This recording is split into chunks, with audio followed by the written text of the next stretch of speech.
하나 부탁드릴게요. 안녕하세요. 저는 들대를 졸업한 김정현이라고 하고 지금 우주라는 회사를 운영하고 있습니다. 네, 첫 번째 순서는 저희 공뽑기 컨텐츠인데요. 하나 뽑아주세요.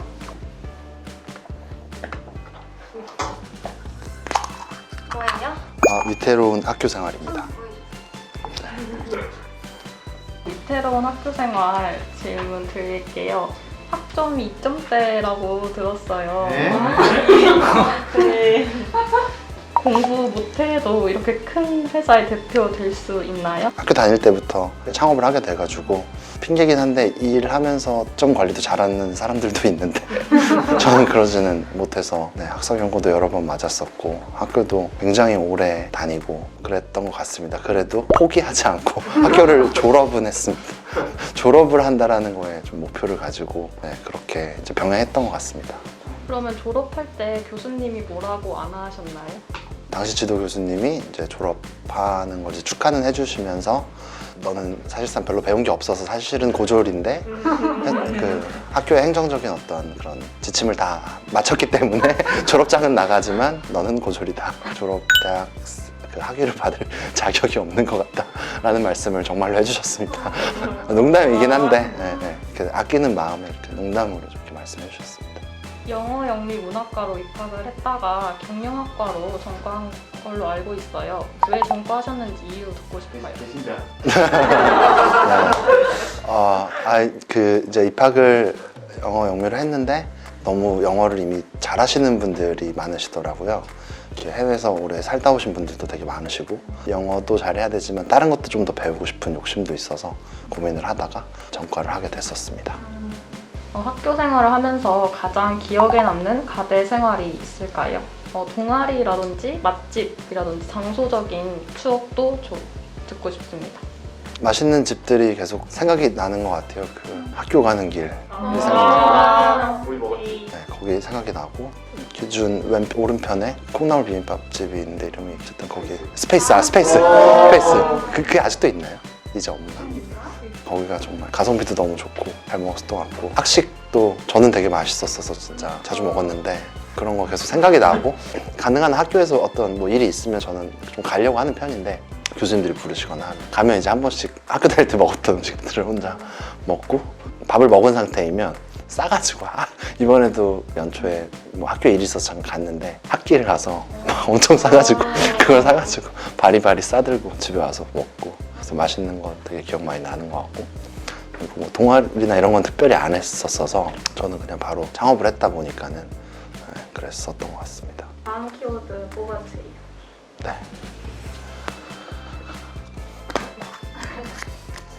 대학생 중 내가 제일 잘 나가. 내가 제일 잘 나가. 진짜 이렇게 하는 거예요? 딜라이의 대표님 소리를 들으셨을 것 같은데 대학생 때 딜라이트라는 기업을 창업하셨었는데 혹시 어떤 기업인지 설명 부탁드려요. 네. 대학교 때 계속 사업을 할 생각으로 한 건 아니었고 제 친구들이랑 모의 창업이라고 해야 되나? 좀 그런 느낌으로 뭔가 이렇게 해보고 싶었다 뭐 그런 정도로 시작을 한 건데 어쨌든 일이 좀 커져버렸는데 학교 다니면서 아이템이 젊은 분들한테 별로 이렇게 와닿는 아이템은 아닌데 노인분들이 사용하시는 거고 잘 안 들리는 노인분들이 많아서 그 보청기랑 보조기구를 만들어서 공급하는 회사였는데 그게 이제 어떤 좀 의미가 있냐면 그 보청기가 되게 비싼데 한 100만 원, 200만 원 하는데 지금은 지원금이 되게 많이 올라갔지만 당시엔 지원금이 한 30만 원 정도 있었는데 그 지원금에 맞춰서 이제 제품을 공급하면 실제적으로 돈을 안 들이고도 경제적으로 조금 여유가 있지 않은 분들도 문제를 해결할 수 있게끔 그렇게 도와주는 그런 이제 회사였었습니다. 그런 회사를 대학교 때 창업을 해서 이제 쭉 이제 운영을 해왔었습니다. 그러면 딜라이트가 사회적 기업으로 알고 있는데 정확히 사회적 기업이 무엇인가요? 정확히 사회적 기업은 저도 뭐 잘 알진 못하겠는데 학자들의 이제 여러 가지 의견들이 있어서 브로드하게 정의를 하자면 그냥 일반적으로 기업 활동을 해도 사회적인 어떤 가치를 만드는 게 되게 많이 있는데 의도를 갖고 사회적 가치랑 경제적 가치를 둘 다 만들려고 하는 그런 회사들을 그러니까 의도를 가지고 굉장히 넓은 범위에서는 뭐 다 포함이 될 수 있는 것 같고 그래서 그런 회사들을 보통 다 사회적 기업이라고 하는 것 같습니다. 네. 사업을 진행하려면 자금이 필요하실 텐데 자금을 어떻게 마련하셨나요?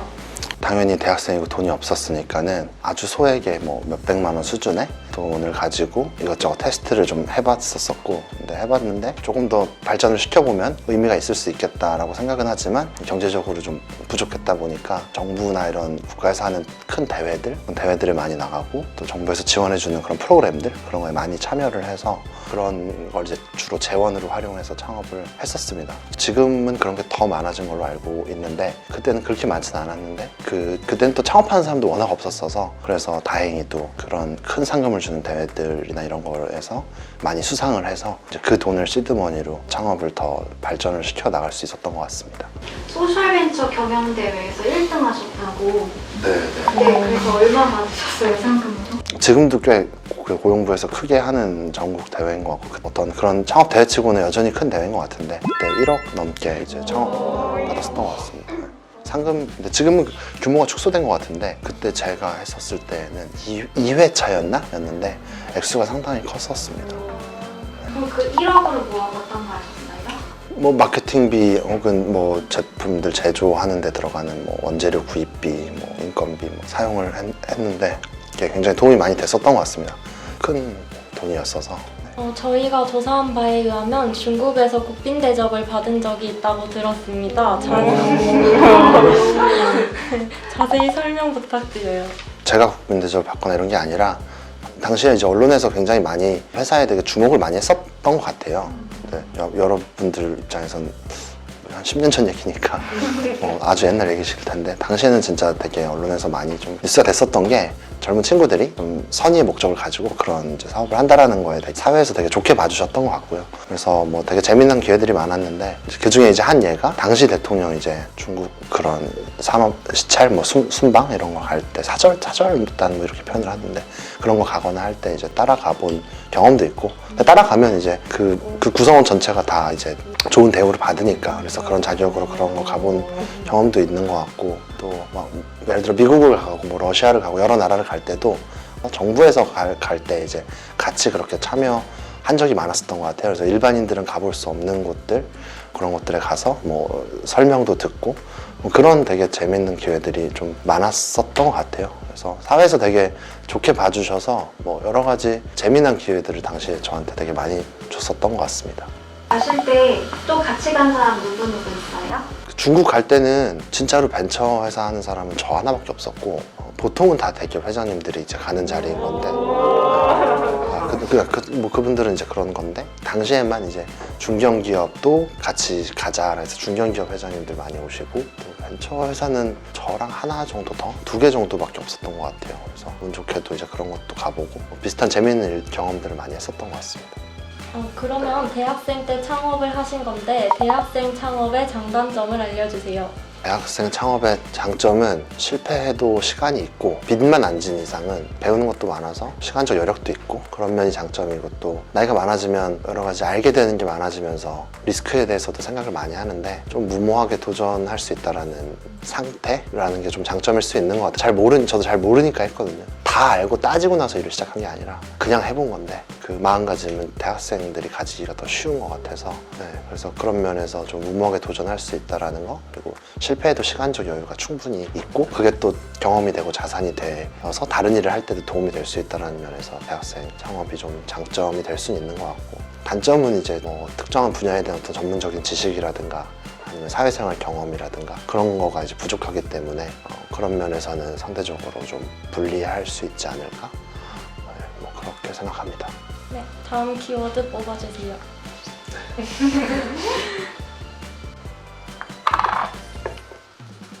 오준열님이 쉐어하우스 우주를 간단하게 소개해주세요.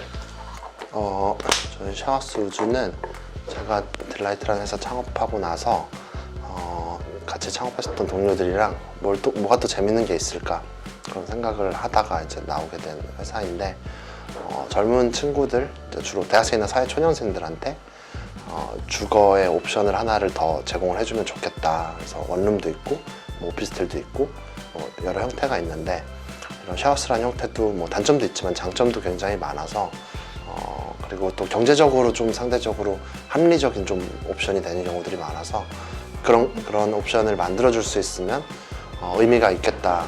사회적으로도 의미가 있을 수 있겠고 경제적으로도 기회가 있겠다라고 판단해서 창업을 하게 된 회사고요. 지금은 서울에 180개 정도 지점이 이제 운영되고 있고 그런 회사로 운영이 되고 있습니다. 딜라이트에 이어서 창업을 통해서 사회적 가치를 창출하고 있는 이유는 무엇일까요? 이제 각자 하고 싶은 분야의 어떤 일들이 있고 성취를 느끼는 포인트들 또 이루고 싶은 것들이 뭐 각자 사람마다 다를 텐데 그런 면에서 저는 제가 뭔가 이제 비즈니스를 잘 만들면 그 어떤 것보다도 영향력이 상당히 좀 크다고 생각을 하는 게 제가 그냥 기획만 잘 어떻게 하면 하느냐는 거 정도 리소스만 투입을 해서 예를 들어 딜라이트 같은 경우는 그 회사를 통해서 제품 구매하는 사람이 만 명을 예를 들어 넘었었고 지금 이제 몇만 명 되겠지만 그 많은 사람들한테 긍정적인 이제 영향을 준 거니까 그리고 뭐 우주도 마찬가지고 그런 면에서 이제 그렇게 사람들의 좀 삶을 좀 바꿀 수 있다 더 나은 방향으로 좀 바꿀 수 있다 그런 면에서 뭐 이런 사회적 가치를 좀 창출하는 사업이 그냥 돈을 버는 것도 좋은데 그건 당연한 거고 돈도 버는데 플러스 뭐 그런 것까지 같이 있으면 더 재밌다고 생각을 하는 거 같습니다. 근데 뭐 그런 성취에 대한 어떤 뭐 포인트는 사람마다 다르겠지만 저는 이제 그런 면에서 좀 만족을 느끼는 그런 편인 것 같습니다. 우주만의 건물을 살고 싶다고 하셨는데 앞으로의 우주는 어떤 모습일까요? 이런 쉐어하우스 개념의 이런 코리빙 이런 같이 공용 공간들을 사용한다라는 그런 좀 개념의 주택인데 이런 건물들을 서울 전역의 곳곳에 많이 빌딩들을 짓고 있고요. 짓고 또 짓기 시작하고 이미 다 지어진 것들도 이제 나오고 있고 그렇게 해서 이제 좀 더 젊은 사람들이 주로 이제 1인 가구들이 더 행복하게 뭐 잘 살 수 있게끔 뭐 그렇게 해주는 것에 계속 노력을 많이 할 것 같아요. 그래서 결과적으로는 뭐 젊은 1인 가구들이 원하는 집을 많이 공급하는 회사 뭐 그런 회사가 되지 않을까. 그 사람들의 삶의 질 전반을 높이는 거에도 많은 관심을 갖고 공급을 하는 그런 회사가 될 것 같습니다.